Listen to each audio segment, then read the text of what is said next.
തിരുവനന്തപുരം ശ്രീകാര്യം പുലിയർക്കോട് ശ്രീകൃഷ്ണസ്വാമി ക്ഷേത്രത്തില് വാസുദേവ യജ്ഞത്തോടനുബന്ധിച്ച് 6ാം ദിവസമായ ഇന്ന് രാവിലെ 8 മണിക്ക് തന്നെ സഹസ്രനാമ കോടിയർച്ചന ആരംഭിച്ചു.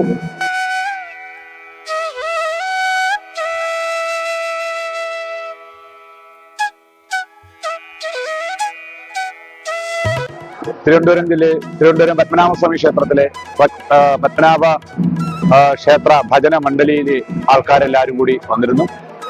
ഗംഭീരമായ ഭക്തജന തിരക്കാണ് എന്നും അനുഭവപ്പെടുന്നത്. 11 മണിക്ക് തന്നെ ദ്വാദശനാമ പൂജ ആരംഭിക്കും. ക്ഷേത്രത്തിലെ കളഭാഭിഷേകം, അതുകൂടാതെ ശ്രീമദ് ഭാഗവതം ദ്വാദശാകമായിട്ട് ശ്രീകൃഷ്ണ അവതാരമാണ് ഇന്ന് നമ്മൾ പാരായണം ചെയ്ത് ഭഗവാന് സമർപ്പിക്കുന്നത്.